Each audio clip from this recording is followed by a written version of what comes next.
এই ভয়াবহতার কথা এজন্য আলোচনা করেছেন যে মানুষ যেন নিজে জাহান্নামের আগুন থেকে বাঁচার চেষ্টা করে, নিজের আকাল পরিবার সন্তানদেরকেও জাহান্নামের আগুন থেকে বাঁচানোর চেষ্টা করে।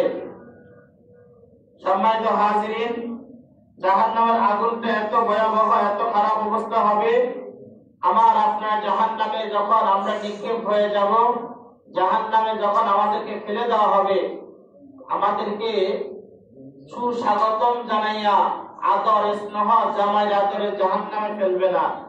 আল্লাহ রাব্বুল আলামিন বলেন, জাহান্নামে এমন অবস্থায় তাদেরকে নিক্ষেপ করা হবে, টেনে হিঁচড়ে, মানে আপনার চোর যেরকম, ডাকাত যেরকম, তাদেরকে টেনে হিঁচড়ে জেলখানায় নেওয়া হয়। সন্ত্রাসীকে ধরার পর পুলিশ কি জামাই আদর কইরা তারে জেলখানায় নিয়ে যায়? না, জেলখানায় নেয় এমন একটা অবস্থা তৈরি করে, মনে হয় তার মতো অপরাধী, তার মতো সন্ত্রাসী পৃথিবীতে আর নাই। আল্লাহ রাব্বুল আলামিন বলেন, বান্দা, ময়দানে মাহশরে মুসিবতের সময়, যেদিন তোমার হিসাব নিকাশ শুরু হয়ে যাবে, আল্লাহ রাব্বুল আলামিন যেদিন হাসরের ময়দানে বিচার কার্যক্রম শুরু করার জন্য বসে যাবেন, আল্লাহ রাব্বুল আলামিন বলেন, ওই হাসরের ময়দান কায়েম হওয়ার পরে আল্লাহ রাব্বুল আলামিন কাহ্হারের চরিত্র নিয়ে বসবেন, কাহ্হারের অবস্থা নিয়ে বসবেন, মেজাজি অবস্থায় বসবেন। কারো উপর জুলুম করা হবে না, কারো উপর অত্যাচার করা হবে না, শুধুমাত্র তাদের উপর জাহান্নাম তৈরি করা, তাদেরকে জাহান্নামে দেওয়া হবে। যাদের হিসাব নিকাশ করার পর আমলনামাটা বাম হাতে দেওয়া হবে, আর যাদের আমলনামা ডান হাতে দেওয়া হবে, আল্লাহ রাব্বুল আলামিন বলেন তারা যাবে জান্নাতে, আর যাদের আমলনামাটা বাম হাতে দেওয়া হবে তারা যাবে জাহান্নামে। আল্লাহ রাব্বুল আলামিন বলেন, ওই সমস্ত ব্যক্তিদেরকে অভ্যর্থনা জানানো হবে, ওই সমস্ত ব্যক্তিগুলোকে সুস্বাগতম জানানো হবে, যাদের বিচার কার্যক্রম বিচার করার পরে যাদেরকে আল্লাহ রাব্বুল আলামিন বিচার কার্যক্রম শেষ করার পরে বলবে তুমি জান্নাতি, ওই সমস্ত ব্যক্তিগুলোকে আল্লাহ রাব্বুল আলামিনের ফেরেশতারা সুস্বাগতম জানাইয়া দলে দলে ফুলের তোড়া নিয়ে সুস্বাগতম জানাবে। আমরা দুনিয়াতে যেমন আমাদের নেতা আগমন করলে ফুলের তোড়া দিয়ে স্বাগতম জানাই, লাল গোলাপের শুভেচ্ছা জানাই, অভ্যর্থনা দিতে থাকি, গলায় ফুলের মালা পরাইয়া দেয়। নতুন জামাই যখন বাড়িতে আসে, নতুন জামাই যখন বিয়ে করতে আসে, বিয়ের গেটের মধ্যে মানুষজন, শালিকা যারা আছে, অন্যান্য মহিলা যারা আছে, তারা গেটের মধ্যে ফুলের মালা লইয়া দাঁড়াইয়া থাকে, একটা মাত্র উদ্দেশ্য যে নতুন জামাই আসতেছে, নতুন জামাইকে সুস্বাগতম জানাইতে হবে, ফুলের মালা গলাইয়া পড়াইয়া তাকে বিবাহের আসরে নিয়ে যাইতে হবে। আল্লাহ রাব্বুল আলামিন বলেন, দুনিয়াতে যদি এমন অবস্থা হয়, আখিরাতের কথা একবার চিন্তা করো।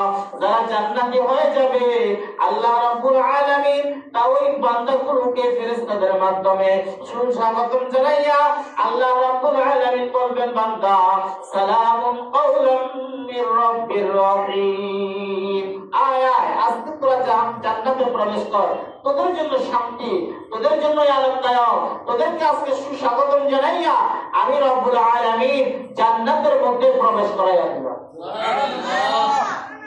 তাহলে ওই ব্যক্তিরা জান্নাতে যাবে। আল্লাহ রাব্বুল আলামিনের নিয়োজিত ফেরেশতারা সুস্বাগতম জানানোর জন্য গেটের মধ্যে, জান্নাতের গেটের মধ্যে দাঁড়াইয়া থাকবে। গেটের মধ্যে দাঁড়াইয়া থাইকা জান্নাতি ব্যক্তিটাকে গলার মধ্যে ফুলের মালা পরাইয়া, দুনিয়ার ফুলের মালার যদি গ্রাম হয় বেশি, এর থেকে বেশি হাজার হাজার গুণ, লক্ষ লক্ষ গুণ গ্রামওয়ালা ফুল দিয়া গলার মধ্যে পরাইয়া ওই ব্যক্তিকে সুস্বাগতম জানাইয়া জান্নাতের ভালো খানা খাওয়ানোর জন্য জান্নাতের মধ্যে প্রবেশ করাইয়া বলবে, এই বান্দা, তোমার কি মনে চায়, কি খাইতে চায়? বান্দা, তোমার কোনো চিন্তা করা লাগবে না, খাবারের কোনো টেনশন করা লাগবে না, রিজিকের কোনো চিন্তা করা লাগবে না, কাম কাজ কিছু করা লাগবে না। জান্নাতের মধ্যে বইবা, খাইবা, শুয়ে থাকবা, কোনো কাম কাজ করা লাগবে না, আর ইবাদত করা লাগবে না।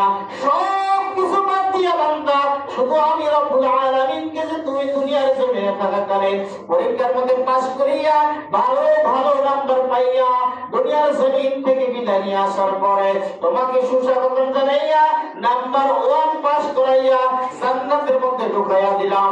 বান্দা তোমার এখন আর জান্নাতের মধ্যে কোনো টেনশন নাই, কোনো চিন্তা নাই। তোমার সাথে আমি রব, আমি আল্লাহ রয়েছি। এই বান্দার সাথে জান্নাতের মধ্যে আল্লাহ থাকবে। যেই বান্দাকে আল্লাহ তাআলা বলেন বান্দা এই জান্নাতের মধ্যে কোনো অসুবিধা হবে না, কোনো ডাকাতি হবে না, চুরি হবে না, কোনো টেনশন করা লাগবে না। বান্দা তোমাকে এই জায়গার মধ্যে ভালো ভালো খাবার দেওয়া হবে। তোমার কি মনে চাই? আঙ্গুর মনে চাই, আপেল মনে চাই, কমলা মনে চাই। বান্দা দুনিয়ার জমিনে টাকার জন্য, পয়সার জন্য, অর্থের জন্য তুমি খাইতে পারো নাই।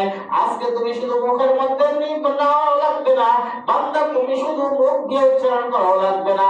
তোমার মনটা যদি বলে আল্লাহ এই ফলটা আমি খাইতে পারি নাই, টাকার অভাব ছিল, আমি চুরি করতে পারি নাই, আমি ডাকাতি করতে পারি নাই, আমি সন্ত্রাসী করতে পারি নাই, আমি চাঁদাও নিতে পারি নাই, যার জন্য দুনিয়ার জমিনে এই ভালো খাবারটা আমি খাইতে পারি নাই। আল্লাহ আপনি তো বলেছেন, ঘোষণা দিয়েছেন যারা জান্নাতে আসবে তাদের জন্য ভালো ভালো খাবার দেওয়া হবে। আল্লাহ আজকের এই দিনে আপনি আমাকে জান্নাত দিয়েছেন, সুস্বাগতম জানাইয়া জান্নাতে এসেছি। আমার মনে চায় আজকে সরাই পাখির ভুনাটা আমার খাইতে মনে চায়। রুই মাছ কিনতে পারি নাই আল্লাহ, টাকার অভাব ছিল। বোয়াল মাছ কিনতে পারি নাই, টাকার অভাব ছিল। শোল মাছ কিনতে পারি নাই, টাকার অভাব ছিল। আল্লাহ বলেন বান্দা এই টেনশন করা লাগবে না, শুধু মনের মধ্যে একবার চিন্তা নিয়ে আসো, খাইতে মনে চাবে, সাথে সাথে তোমার সামনে হাজির হয়ে যাবে। আল্লাহ রাব্বুল আলামিন বলেন বান্দা যারা জাহান্নামী হবে এদেরকে জাহান্নামের মধ্যে এমন ভাবে নিক্ষেপ করা হবে, ইন্না জাহান্নামা কানাত মিরসাদা লিত-তাগীনা মাআবা লাবিথিনা ফিহা আহকাবা লা ইয়াযুকুনা ফিহা বারদান ওয়ালা শারাবা ইল্লা হামীমান ওয়া গাসসাকা। আল্লাহ বলেন বান্দা বিপরীত দিকে তাকায় দেখো যারা জাহান্নামী হবে, জাহান্নামীদের অবস্থা কেমন হবে? জাহান্নামীরা শুধু বলবে আল্লাহ আমি পানি খেতে চাই, শরাব খেতে চাই। আল্লাহ বলেন বান্দা ওই ব্যক্তির জন্য গরম পানির ব্যবস্থা করা হয়েছে। কেমন গরম পানি দেওয়া হবে?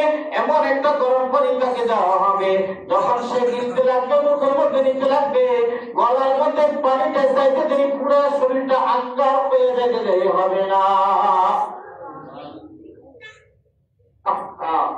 জাহান্নামের অবস্থা কেমন হবে? কোন বান্দা যদি মনে চায় এই ফলটা খেতে মনে চায়, আল্লাহ বলেন তাকে এমন একটা ফল দেওয়া হবে, কাঁটাযুক্ত ফল, কাঁটাওয়ালা ফল তাকে দেওয়া হবে। এই ফলটা সে দিতে পারবে না। মনে হয় গলার মধ্যে দেওয়ার সাথে সাথে মোর মনে চাবে, মনে হয় এখনই আমি মরে যাইতেছি। তাহলে জান্নাতি ব্যক্তি থাকবে আরামায়েশে, আর জাহান্নামী ব্যক্তি থাকবে জাহান্নামের আগুনের মধ্যে। দুনিয়ার জমিনের আগুন যদি আমাদের সহ্য না হয়, ঘরের মধ্যে আগুন লাগলে সহ্য করা যায় না। দুনিয়ার জমিনে মোমবাতির উপরের আগুনটা আমাদের সহ্য হয় না। একটা ম্যাচের কাঠির আগুন যদি আমাদের সহ্য না হয়, তাহলে কিয়ামতের ময়দানে আল্লাহ তাআলা বলেন কিয়ামতের ময়দানে বিচার শেষ করার পরে একজন জাহান্নামীকে যখন জাহান্নামের কাছে দেওয়া হবে, জাহান্নামের ফেরেশতারা টেনে হিঁচড়ে তাকে জাহান্নামের মধ্যে ফেলে দিবে। আর ওই জাহান্নামের আগুনটা হবে ফালাইসা লাহুল ইয়াওমা হাহুনা হামীম ওয়ালা তুআমুন ইল্লা মিন গিসলিন লা ইয়াকুলুহু ইল্লাল খাতিউন। জাহান্নামের মধ্যে নিক্ষেপ করা হবে। জাহান্নামের আগুনটা হবে খুব কঠিন আগুন। কাউকে হামিম জাহান্নামের মধ্যে নিক্ষেপ করা হবে। ওই জাহান্নামের মধ্যে নিক্ষেপ করার পর ওই বান্দাকে এত কঠিন শাস্তির মধ্যে দেওয়া হবে, আল্লাহ বলেন শিদাদুল্লাহ ইয়াসুনাল্লাহ, খুবই শক্ত আযাব, খুবই কঠিন আযাব, খুবই ভয়াবহ আগুনের মধ্যে তাকে নিক্ষেপ করা হবে। জানতে চাই আমরা কি জান্নাতে যেতে চাই না জাহান্নামে যেতে চাই? জান্নাতে যেতে চাই। যদি জান্নাতে যাইতে চাই দুনিয়ার জমিনে আল্লাহ তাআলার হুকুম আহকাম পালন করা লাগবে কি লাগবে না? দুনিয়ার জমিনে আল্লাহর হুকুম পালন করা লাগবে। আল্লাহর হুকুমের মধ্যে কি রয়েছে? আল্লাহ বলেন বান্দা তুমি তুমি পাপ কাজ করবে না। এটা তোমাকে, তুমি যদি পাপ কাজ করো তাহলে তোমার গুনাহ হবে। দুনিয়ার জমিনে আল্লাহ বলেন বান্দা তুমি কি চাও? তোমাকে বলা হয়েছে নামাজ পড়ার জন্য, কারণ তোমাকে সৃষ্টি করেছি আমার ইবাদত করার জন্য। ওয়া মা খালাকাতুল জিন্না ওয়াল ইনসা ইল্লা লিয়াবুদুন। বান্দা তোমাকে সৃষ্টি করেছি আমার ইবাদত করার জন্য। বান্দা তুমি যখন ইবাদত করিয়া দুনিয়ার জমিন থেকে চলে আসবা, আমার ফেরেশতারা তোমাকে সুস্বাগতম জানাইয়া বলবে ওয়ানাদা আসহাবুল জান্নাতি আসহাবুন নার। বান্দা যাও যাও জান্নাতে চলে যাও। আর যদি বান্দা জাহান্নামে হয়ে যায়, এই বান্দাকে আল্লাহ তাআলা জাহান্নামে নিক্ষেপ করবেন। আমার ভাইরা বন্ধুরা, দুনিয়ার জমিনে ভালো কাজ করতে হলে ভালো কাজের মধ্যে এক নাম্বার হলো বান্দার সাথে কাফেরের সাথে পার্থক্য হলো, মুনাফিকের সাথে মুসলমানের সাথে পার্থক্য হলো নামাজ। কোন কাজ? মুসলমানের সাথে কাফেরের সাথে মুনাফিকের সাথে পার্থক্য হলো নামাজ। আল্লাহ বলেন বান্দা এই নামাজ দিয়ে কিয়ামতের ময়দানে সর্বপ্রথম তোমার হিসাব যখন শুরু করব, ওই সময় তোমাকে সর্বপ্রথম জিজ্ঞেস করা হবে আউয়ালু মা ইউহাসাবু বিহিল আবদু ইয়াউমাল কিয়ামাতিস সালাহ। বান্দা আজকের এই দিন কিয়ামতের ময়দানে তুমি নামাজ পড়ছো কিনা? তুমি নামাজ পড়িয়া ইবাদত করছো কিনা? এই ভাই, যারা নামাজ পড়ে না এরা কি মুনাফিক না মুসলমান? মুনাফিক। এই বান্দা, মুনাফিকদের নামাজ বলতে জানাজার নামাজটাও পড়ার জন্য নিষেধ করা আছে। মুনাফিকের জানাজা দেওয়া হয় না। আল্লাহ রাব্বুল আলামিনের হাবিব মুহাম্মদ রাসূলুল্লাহ সাল্লাল্লাহু আলাইহি ওয়াসাল্লাম এক সাহাবীর জানাজা দেওয়ার জন্য রওনা হয়েছেন। ওমর ফারুক রাদিয়াল্লাহু তাআলা আনহু মসজিদে নববীর মধ্যে বসে রয়েছেন। নবীজিকে বললেন ইয়া রাসূলুল্লাহ, এই সাহাবী ঠিকমতো নামাজ পড়তো না, এই সাহাবী ঠিকমতো ইবাদত করতো না, ঠিকমতো আপনার কথাগুলো মানতো না। ইয়া রাসূলুল্লাহ, আজকের দিনে যেহেতু সে মৃত্যুবরণ করেছে, আমার মনে হয় এই সাহাবীর জানাজায় যাওয়া ঠিক হবে না। আল্লাহ রাব্বুল হাবিব মুহাম্মদ রাসূলুল্লাহ সাল্লাল্লাহু আলাইহি ওয়াসাল্লাম ওপরে আযমের কথা মানেন নাই না ভাইরা, ওই সাহাবীর জানাজা পড়ার জন্য রওনা হয়েছেন। জানাজা পড়ায় ফেললেন। জানাজা পড়ার পর হযরত ওমর রাদিয়াল্লাহু তাআলা বলতেছেন ইয়া রাসূলুল্লাহ, জানাজা হয়ে গেছে, আপনার কাছে আবেদন হলো আপনি তার কবরের সামনে যায়েন না। নবীজি তার কথা মানলেন না। হযরত ওমর রাদিয়াল্লাহু তাআলা আনহু মসজিদে নববীর মধ্যে বসে শুধু বলতেছে পরওয়ারদিগারে আলম, এই মুনাফিক সাহাবীর জানাজা হয়ে গেছে, কবরের সামনে যদি যায় তাহলে দুনিয়ার জমিনের যারা মুনাফিক থাকবে এরাও বলবে মুনাফিকের জন্য জানাজার নামাজ মুসলমানের জন্য জায়েজ হয়ে যাবে। ইয়া রাব্বুল আলামিন আহকামুল হাকিমিন, এক্ষুনি আপনি একটা হুকুম আপনি নাযিল করে দেন। হযরত ওমর রাদিয়াল্লাহু তাআলা আনহুর চিন্তার সাথে মিল রেখে আল্লাহ রাব্বুল আলামিনের কুরআনুল কারীমের মধ্যে বিভিন্ন জায়গায় আয়াতে কারিমা নাযিল করেছেন। সুবহানাল্লাহ। কত বড় মাপের সাহাবী ছিলেন ওমর ফারুক রাদিয়াল্লাহু তাআলা আনহু। যখন আল্লাহ তাআলার কাছে ফরিয়াদ করলেন, আল্লাহ রাব্বুল আলামিন হযরত ওমরের দোয়া কবুল করলেন। সাথে সাথে নবীজি কবরের সামনে যাওয়ার আগ মুহূর্তে জিবরাইল যাইয়া হাজির, ইয়া রাসূলুল্লাহ, ইয়া হাবিবাল্লাহ, আর সামনের দিকে অগ্রসর হবেন না, সামনের দিকে আর অগ্রসর হবেন না। আপনার দোস্ত, আপনার বন্ধু আল্লাহ রাব্বুল আলামিন আমাকে পাঠিয়েছেন, সালাম জানাইছেন। ইয়া রাসূলুল্লাহ, ইয়া হাবিবাল্লাহ, আল্লাহ তাআলা সালাম জানাইছেন, আয়াতে কারিমা পাঠাইছেন। এই আয়াতে কারিমা পাঠাইছেন আল্লাহ রাব্বুল আলামিনের ফেরেশতা হযরত জিবরাইল। ডাক দিয়া বলেন ইয়া রাসূলুল্লাহ, ইয়া হাবিবাল্লাহ, আল্লাহ তাআলা আয়াতে কারিমা পাঠাইলেন ওয়ালা তুসাল্লি আলা আহাদিন মিনহুম মাতা আবাদান ওয়ালা তাকুম আলা কবরি ইন্নাহুম কাফারু বিল্লাহি ওয়া রাসূলিহি। সুবহানাল্লাহ, সুবহানাল্লাহ। এই আল্লাহর বান্দারা নামাজের সাথে মানুষের সাথে কেমন সম্পর্ক হওয়া দরকার, পয়গম্বর আরবি মুহাম্মদ রাসূলুল্লাহ সাল্লাল্লাহু সাল্লাল্লাহু আলাইহি ওয়াসাল্লামের উপর যখন এই আয়াতে কারিমা নাযিল হয়ে যায়, পয়গম্বর আরবী সেই গুরুস্থান কবরস্থান থেকে ফিরে চলে আসে, বলতেছে ওমর তুমি আমাকে নিষেধ করেছিলে, আমি তোমার নিষেধ মানি নাই। আমার আল্লাহ আয়াতে কারিমা নাযিল করে জানায়া দিলেন ওয়ালা তুসাল্লি আলা আহাদিম মিনহুম মাতা আবাদা ওয়ালা তাকুম আলা কবরি।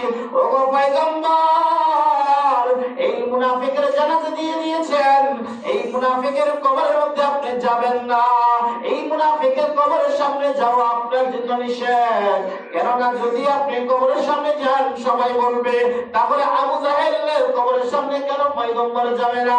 ও পয়গম্বর এই মুনাফিকের কবরে আপনি যাবেন না, মুনাফিকের জানাজা আর পড়াবেন না। দোস্ত বুজুর্গ, মুনাফিকের জানাজা যাওয়া যাবে? কথা বুঝেন নাই? মুনাফিকের জানাজা যাওয়া যাবে? তাহলে মুনাফিক কারা? যারা নামাজ পড়ে না, এক নাম্বার তারা মুনাফিক। বলেন যারা নামাজ পড়ে না এরা কয় নাম্বার মুনাফিক? এক নাম্বার মুনাফিক যারা নামাজ পড়ে না। আল্লাহ রাব্বুল আলামিন যেদিন দুনিয়ার জমিনে আমাকে আপনাকে পাঠায়, ওই দিন আল্লাহ রাব্বুল আলামিন জিজ্ঞাসা করেছিলেন, বান্দা দুনিয়ায় যাওয়ার পর তুই কি আমাকে ভুলে যাইবি না আমার কথাগুলো তুই মানবি? আমরা বলেছিলাম রব্বুল আলামিন আপনি আমাদেরকে দুনিয়ার জমিনে পাঠাইতেছেন, আপনি রব্বুল আলামিন ছাড়া আমার আর কেউ নাই, আমার আপন যদি কেউ থাকে তাহলে আপনি রব্বুল আলামিন হলেন আমার আপন। আল্লাহ রাব্বুল আলামিন বান্দাকে যখন এই প্রশ্ন করার পর বান্দা উত্তর দিয়ে দিয়েছে, আল্লাহ রাব্বুল আলামিন বলেন বান্দা যদি এই কথাটুকু তুমি যদি মানতে না পারো, যদি পালন না করো, তাহলে তোমার জন্য হবে জাহান্নাম। আমি কিন্তু মানুষ এবং জিনের জন্য জাহান্নাম সৃষ্টি করেছি। ওয়ালাকাদ যারানা লিজাহান্নামা কাসীরাম মিনাল জিন্নি ওয়াল ইনস। ওই সমস্ত ব্যক্তিদের জন্য জাহান্নাম সৃষ্টি করা হয়েছে, ওই সমস্ত জিন জাতির দুই জাতির জন্য জাহান্নাম সৃষ্টি করা হয়েছে, মানব জাতি এবং জিন জাতির জন্য। তাহলে মুনাফিক এক নম্বর মুনাফিক হলো যারা আল্লাহর ইবাদত নামাজের হুকুম পালন করে না। আল্লাহ রাব্বুল আলামিন বলেন বান্দা নামাজের মধ্যে নামাজ মুনাফিক এবং মুসলমানের মধ্যে পার্থক্য হলো নামাজ, কাফের এবং মুমিনের সাথে পার্থক্য হলো নামাজ।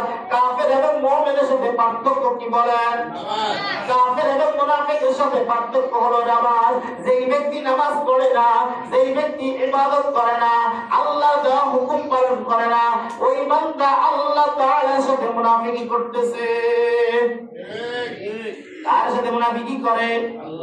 আল্লাহর সাথে মুনাফিকি করে। আল্লাহ বলেন বান্দারে আমি তোকে পাঠাইলাম আমার ইবাদত করার জন্য, আমার ইবাদত তো বান্দা তুই করিস না। যখন তোকে ডাক দেওয়া হয় হাইয়া আলাস সালাহ বলে, হাইয়া আলাস সালাহ বলে তখন বান্দা তোকে ডাকা হয়, হাইয়া আলাল ফালাহ দিয়ে যখন তোকে ডাকা হয়, বান্দা তুই অনুভব করাইয়া দেশ আমার শরীরটা নাপাক, আমি খাড়াইয়া খাড়াইয়া প্রস্রাব করেছি, মুখটা পানি হয় নাই। বান্দার এরকম অজুহাত আছে নি নাই? এরকম অজুহাত আছে না?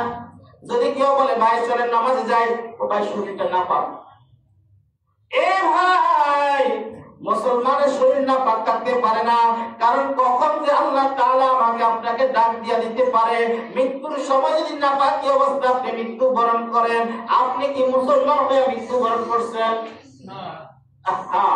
মুসলমানের শরীর থাকবে পাক, দাঁড়িয়ে দাঁড়িয়ে প্রস্রাব করে যারা, তারা কুকুরের সমতুল্য। কিসের সমতুল্য? তাহলে কুকুরের সমতুল্য মানুষ সে হলো মুসলমান, হলো সে মুনাফিক। সে যদিও মুসলমান, দাঁড়িয়ে দাঁড়িয়ে প্রস্রাব করার কারণে সে কুকুরের মতো। কুকুর দাঁড়িয়ে দাঁড়িয়ে প্রস্রাব করে, গরু ছাগল দাঁড়িয়ে দাঁড়িয়ে প্রস্রাব করে, হিংস্র জানোয়ার এগুলো দাঁড়িয়ে দাঁড়িয়ে প্রস্রাব করে। একমাত্র মানুষ জাতি মুসলমান যারা, এরা দাঁড়িয়ে দাঁড়িয়ে প্রস্রাব করতে পারে না।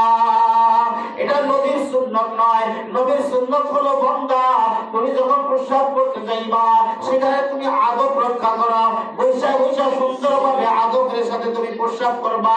বান্দা যখন তুমি বাথরুমে যাইবা, বাথরুমে যাওয়ার পরে তুমি সেখানে আদব রক্ষা করবা। তাহলে কোন মুসলমান দাঁড়িয়ে প্রস্রাব করতে পারে? বলেন দাঁড়াইয়া প্রস্রাব করতে পারে না। যেই বান্দা দাঁড়াইয়া প্রস্রাব করে, প্রস্রাবের ফোঁটাটা তার গায়ের মধ্যে আসা পড়ে, প্রস্রাবের ফোঁটা তার গায়ের মধ্যে আসার পরে সে নাপাক থাকে না পাক থাকে?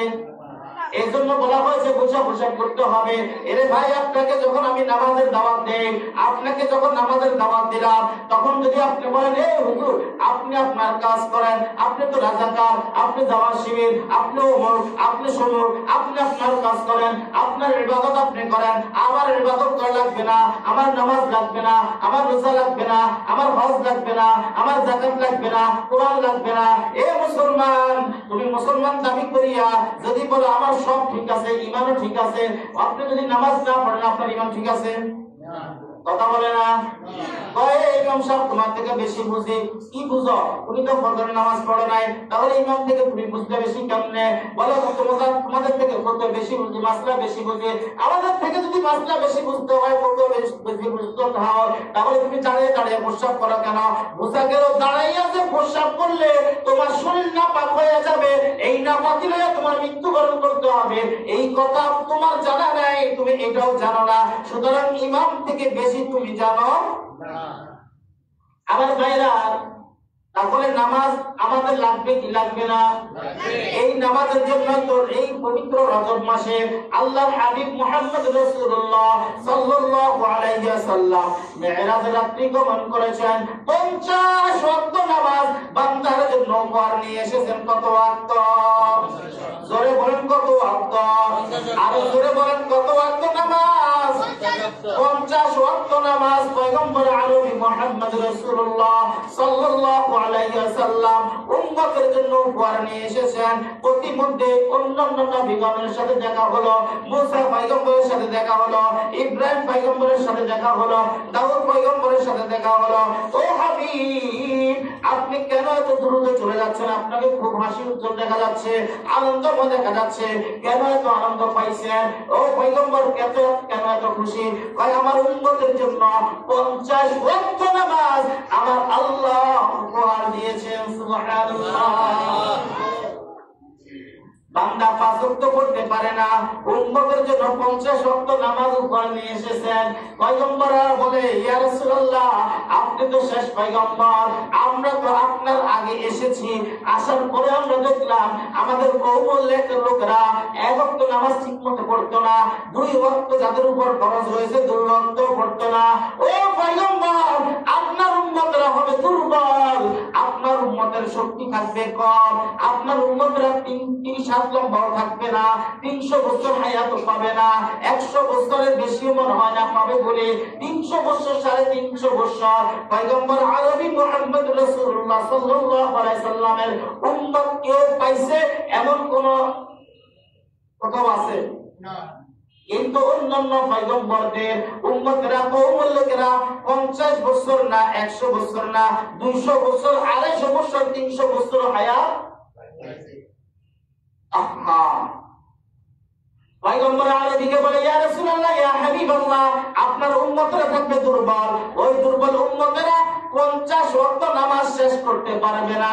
যদি 50 ওয়াক্ত নামাজ আসতো, বলে সব কাম কাজ খুইয়া শুধু নামাজেই থাকা লাগতো কি লাগতো না? কথা বলে না? এই রজবের চাঁদে 27 মেরাজ, 27 রজব আল্লাহর হাবিব মুহাম্মদ রাসূলুল্লাহ মেরাজ গমন করেছেন। আল্লাহ তাআলা যখন মুহাম্মদ রাসূলুল্লাহ সাল্লাল্লাহু আলাইহি ওয়াসাল্লামকে মেরাজ গমন করার উদ্দেশ্যে রওনা গেলেন, সেখানে বলা হলো সুবহানাল্লাযী আসরা বি'আবদিহি লাইলাম মিনাল মাসজিদিল হারাম ইলাল মাসজিদিল আকসা আল্লাযী বারাকনা হাওলাহু লিনুরিয়াহু মিন আয়াতিনা ইন্নাহু হুয়াস সামিউল বাসীর। বিস্তারিত আলোচনা পরবর্তীতে করব। পয়গম্বর আরবি মুহাম্মদ রাসূলুল্লাহ সাল্লাল্লাহু আলাইহি ওয়াসাল্লাম মসজিদে হারাম গেলেন, মসজিদে আকসা গেলেন, সেখানে নামাজ আদায় করলেন, আল্লাহর সাথে আরশ আজিমে সাক্ষাৎ করলেন, নামাজ উপর নিয়ে আসলেন। পয়গম্বরের সাথে দেখা হওয়ার পরে তারা বলল, আপনার উম্মতরা থাকবে দুর্বল, এরা পারবে না, আপনি আবার যান, তবাইয়া নিয়ে আসেন। আল্লাহর হাবিব আরশ আজিমের মধ্যে আল্লাহ তাআলার কাছে এক এক করতে করতে 9 বার গেছেন। কয়বার? ধরে বলেন। উম্মতের জন্য কত দরদ। একবার একটা সুপারিশ যদি কারো কাছে করা হয়, সেই সুপারিশ যদি মঞ্জুর না হয়, আবার যায় 3বার যায়, এরপরে দূর আর যেতে মনেই চায় না। পয়গম্বর আরবি মুহাম্মদ রাসূলুল্লাহ সাল্লাল্লাহু আলাইহি ওয়াসাল্লাম উম্মতের চিন্তায় পেরেশান থাকবেন। এইজন্য পয়গম্বর আরবি মুহাম্মদ রাসূলুল্লাহ সাল্লাল্লাহু আলাইহি ওয়াসাল্লাম আরশে আসিমে এক করে 9 বার গেলেন। ও 9 বার যাইয়া প্রত্যেকবারে 5 ওয়াক্ত করে নামাজ কমাইয়া 45 ওয়াক্ত নামাজ কমাইছেন। এখন চিন্তা করে আর তো আসা সম্ভব না। বলে আল্লাহ, আপনি আমার এই 5 উম্মতের জন্য 45 ওয়াক্ত নামাজ কমাইয়া দিলেন, তাহলে আমার উম্মত যদি 5 ওয়াক্ত নামাজ আদায় করে তাহলে তাদেরকে কি দিবেন? আল্লাহর হাবিবকে আল্লাহ তাআলা বললেন, ও পয়গম্বর, আপনার উম্মতরা যদি খুশুর সহিত আপনার উম্মতরা যদি 5 ওয়াক্ত নামাজ আমাকে খুশি করার উদ্দেশ্যে আদায় করে, আমি আল্লাহ 50 ওয়াক্ত নামাজের সওয়াব তাদের আমলনামায় দিয়ে দিব। সুবহানাল্লাহ। আরো জোরে বলেন সুবহানাল্লাহ।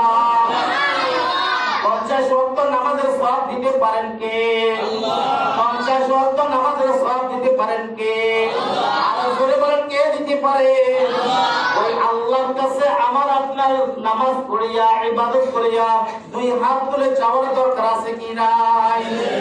আল্লাহ তাআলা বলেন, ও পয়গম্বর, আপনার উম্মতরা যদি 1 ওয়াক্ত নামাজ আদায় করে, 5 ওয়াক্ত নামাজ আদায় করে, আমি ঘোষণা দিয়ে দিলাম 50 ওয়াক্ত সওয়াব দেব।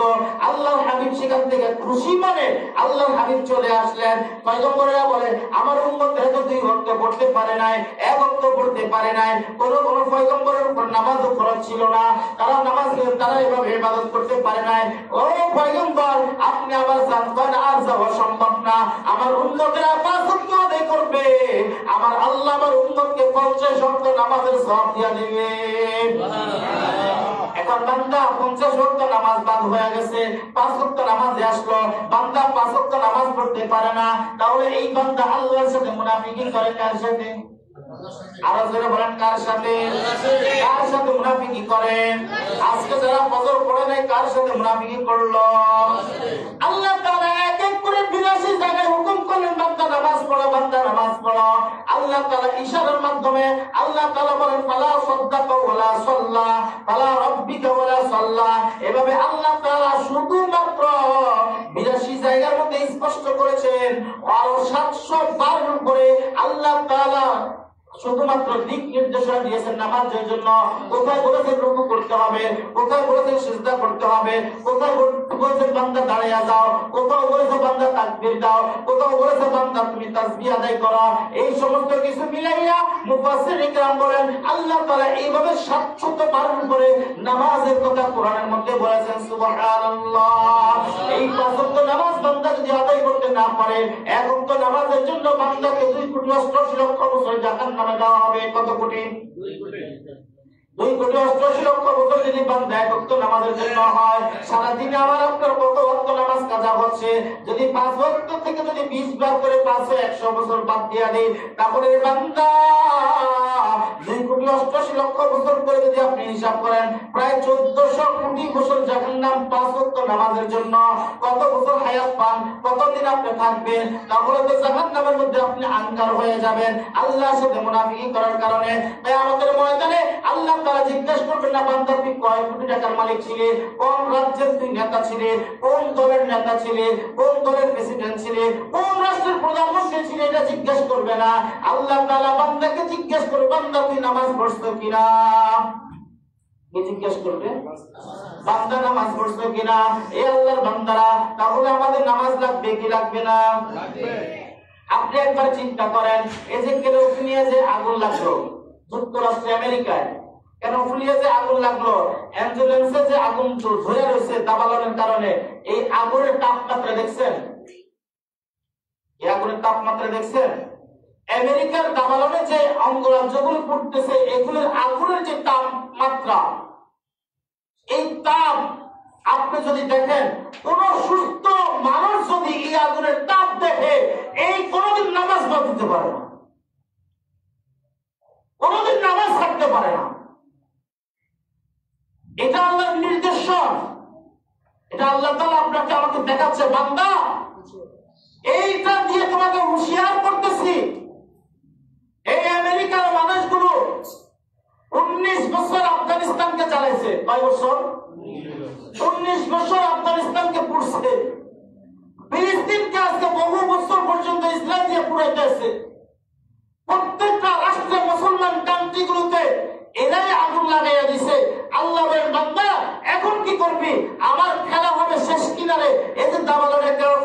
লাগালো, অ্যাম্বুলেন্সে আগুন লাগাইলো, এই আগুন কি একটা ম্যাচের কাঠি দিয়ে ধরেছে? কোন ফায়ার কোন বলার সাথে সাথে ওখান থেকে আগুনটা ধরে গেছে। এই আগুন নিভাইতে পারতেছে না, লক্ষ লক্ষ মানুষ বাড়ি ঘর ছাড়া কিচ্ছু নাই, সব ধ্বংস হয়ে গেছে। হুকুম কার? আল্লাহ। হুকুম কার? আল্লাহ। এই লক্ষ লক্ষ টন পানি সেখানে নিক্ষেপ করার পরেও আগুন নিভাইতে পারে না। লক্ষ লক্ষ ফায়ার সার্ভিস কর্মী কাজ করতেছে, এরপরেও কোন কাজ আসতেছে, এখান দিয়ে নিভাই হয়ে বাদ ধরে যায়, আবার পানি শেষ, আবার ঘুরে যায়। এই দুটা অঙ্গরাজ্য প্রায় শেষ হয়ে গেছে। গতকালকে দেখলাম যে বলতেছে মানচিত্র থেকেই এই দুটা অঙ্গরাজ্য বাদ হয়ে যাচ্ছে। তাহলে হুকুম কার? আল্লাহ। এখন তারা সর্বশেষ বলতেছে উপরওয়ালা, উপরওয়ালা ছাড়া আগুন নিবানোর ক্ষমতা আর কারো নাই, আর কারো নাই। যারা এত বছর আল্লাহর নাফরমানি করলো, এরা সর্বশেষ বলতেছে আল্লাহর হুকুম ছাড়া, আল্লাহর আদেশ ছাড়া এই অঙ্গরাজ্যগুলোর আগুন নিবানো সম্ভব না। তাহলে আমরা মুসলমান হইয়া আমরা ঈমান আনার পরে কেন আল্লাহর হুকুম ফরজে আইন নামাজ আমরা বাদ দিচ্ছি? ওখান থেকে যে নির্দেশনা দেওয়া হচ্ছে যে দেখ বান্দা দেখ কি করতে পারি, আমরা যে আল্লাহর হুকুম ফরজ হুকুম বাদ দিচ্ছি, এই নির্দেশন কি আমাদের উপর আসবে না? কারণ মুনাফিকি কার সাথে করলাম? আল্লাহর সাথে করলাম। এজন্য আল্লাহর হাবিবের উপর আয়াত নাযিল করে আল্লাহ তাআলা জানায় দিলেন যে মুনাফিকের জন্য কি হবে না? জানাজা হবে না। আমার মতে প্রত্যেকটা মসজিদে ঘোষণা থাকা দরকার, মুসলমান দাবি করে নামাজ পড়ে না, এই ব্যক্তির জানাজা দেওয়া ঠিক হবে না। কারণ পয়গম্বরের উপর বলা হয়েছে যে মুনাফিকের জানাজা যাবেন না। বেনামাজের জানাজা আবার কিসের? কাফের বেদিনেরা কি করতে আগুনে পুড়ে ফেলায়। আপনি আজকে, আমি যদি আজকে মৃত্যুবরণ করি ফজর নামাজ না পড়া, মৃত্যুবরণ করার পর জুমার আগে যদি মৃত্যু হয়ে যায়, আমি কি মুসলমানের কাতারে থাকবো না মুনাফিক হবো? মুনাফিক হয়ে মৃত্যুবরণ করলাম, জুমা পড়লাম না, মুনাফিক হয়ে মৃত্যুবরণ করলাম। মুনাফিকের আবার জানাজা কিসের? বিধর্মীর সাথে মুনাফিকের সাথে মুসলমানের সম্পর্ক, মুমিনের সম্পর্ক থাকতে পারে না। মুসলমান বাদ দিলাম, আপনার মুনাফিকের সাথে কোন সম্পর্ক থাকতে পারে না মুমিনের সাথে। মুমিন কারা? মুমিন হলো ওই ব্যক্তি যারা আল্লাহর দেওয়া হুকুম আহকাম পরিপূর্ণভাবে পালন করে, পাঁচ ওয়াক্ত নামাজ ইবাদত বন্দেগী পালন করে, এই হলো মুমিন। এই মুমিনের সাথে মুনাফিক মার্কা মুসলমানের কোন সম্পর্ক নাই। আল্লাহ তাআলা এজন্য বলেছেন ইয়া আইয়ুহাল্লাযীনা আমানু তাকুল্লাহা হাক্কা তুকাতিহি ওয়া লা তামুতুন্না ইল্লা ওয়া আনতুম মুসলিমুন। আরেক জায়গায় বলে সূরা বাকারার মধ্যে বলেছেন ওয়া আনতুম মুসলিমুন। আল্লাহ তাআলা এইভাবে আয়াতে কারিমার মধ্যে বললেন মুসলমান হইয়া তারপরে কবরে যাওয়ার জন্য। এখন বলবেন আমি তো মুসলমান, তাহলে আবার মুসলমান হবো কি? ওই যে মুসলমান কেন হইবেন এই কথাটাই তো বললাম। বলেন এখন থেকে আল্লাহর দেওয়া হুকুম পালন করবেন ইনশাআল্লাহ, নামাজ আদায় করবেন ইনশাআল্লাহ, নিজের জাহান্নাম থেকে বাঁচবেন, নিজের পরিবারগুলোকে জাহান্নামের আগুন থেকে বাঁচাবেন। তাহলে জাহান্নামের মধ্যে আমরা যাব না, আমরা কই যাব? জান্নাতে। জান্নাত আমাদের ঠিকানা কোথায়? জোরে বলেন আমাদের ঠিকানা কোথায়? আমাদের পিতা মাতার ঠিকানা কোথায় ছিল? আমাদের পিতা মাতার ঠিকানা কোথায় ছিল? বাবা আদম আমাদের পিতা, এই আম্মাজান হাওয়া আলাইহিস সালাম আমাদের আম্মাজান। আম্মা এবং আব্বা দুজনের ঠিকানা কোথায় ছিল? জান্নাতে। আমরা জান্নাতি মায়ের জান্নাতি বাবার সন্তান, জান্নাতে যাব। জাহান্নামে যাব কেন? জাহান্নামে যাব এজন্য ওই যে মুনাফিকি করার কারণে। আল্লাহ তাআলা আমাকে আপনাকে সকলকে নামাজ পড়ার মতো আলোচনার উপর আমল করার তৌফিক দান করুন, আমিন। যারা সুন্নাত পড়ে না সুন্নাত পড়েন।